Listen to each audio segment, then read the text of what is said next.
और कहते हैं कि राजन ये तुमने क्या अनर्थ कर दिया। राजा यमराज जी कहते हैं अरे गुजर क्या हो गया, पानी में तो है। फिर hello friends, welcome back to my YouTube channel. कैसे हैं आप? आई होप कि आप अच्छी होंगी। मैं भी एकदम ठीक हूँ। अभी बज गए हैं दिन के लगभग 2। आज मैं जा रही हूँ भागवत कथा सुनने के लिए गोलजू देवता मंदिर। आपको भी दिखाएंगे वहाँ की भागवत कथा। अभी हम पहुँच गए हैं फेंटी गाँव। अभी हम पहुँच गए हैं गोलजू देवता मंदिर में। यहाँ पे बहुत ही सुंदर जगह पे है गोलजू का मंदिर। यहाँ पे हो रही है भागवत कथा अभी। एक न एक दिन सभी को इस संसार को छोड़ करके अवश्य जाना है। ये राजन जो आपकी पत्नी थी वो आपकी पत्नी नहीं थी, वो तो देवर्षि नारद थे। उन देवर्षि नारद को मैंने माया का दर्शन कराया था, तब जाकर के आज राजा तांगध्वज को ज्ञान की प्राप्ति हुई।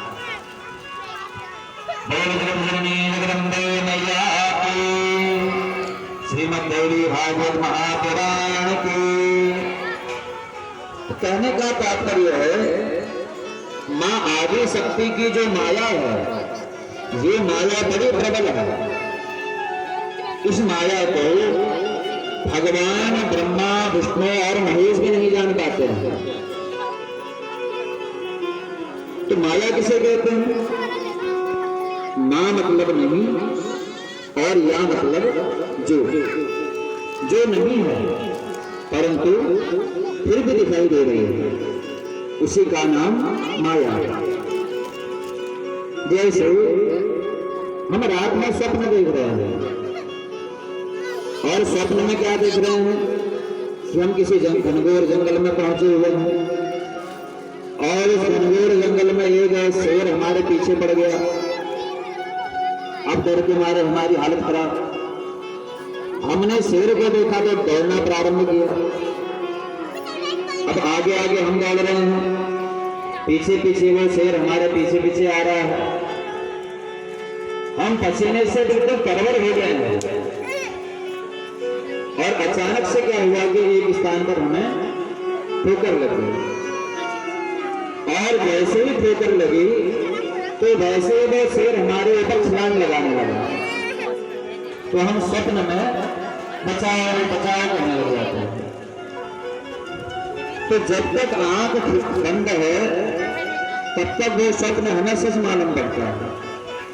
उस समय कोई भी नहीं कह सकता कि हम तो सिर्फ स्वप्न देख रहे थे, हमें तो कोई डर नहीं लग रहा था। तो इसमें सभी को डर लगता है, चाहे साधारण मनुष्य हो, चाहे विद्वान हो, चाहे ज्ञानी हो, चाहे मूर्ख हो। और जब आंख खुलती है तब जाकर के पता चलता है कि हम तो सिर्फ स्वप्न देख रहे थे। उसी प्रकार कहते हैं कि मोह हमेशा सब सेवनिहारा, देखो स्वप्न अनेक प्रकार है। मोह की रात्रि में पढ़ करके हम ये अनेक प्रकार के स्वप्न देख रहे हैं। कभी हंस रहे हैं, कभी रो रहे हैं, कभी कह रहे हैं कि ये कार्य तो हो गया, बस ये कार्य और हो जाए। तो मोह की रात्रि में हम सभी भटक रहे हैं। परंतु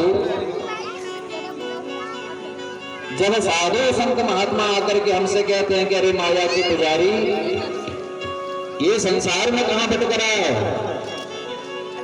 तब जाकर के उस व्यक्ति को ज्ञान की प्राप्ति होती है। तो माया का स्वरूप भी इसी प्रकार का है। बोल जगत जननी जगदम्बे मैया की। फिर आगे के प्रसंग में 7वें स्कंद में सूर्य वंश का वर्णन आता है। तो सूर्य वंश में कहते हैं एक राजा यवनाश्व हुआ। ये राजा यवनाश्व की कोई संतान नहीं थी। ये राजा जन्मेजय,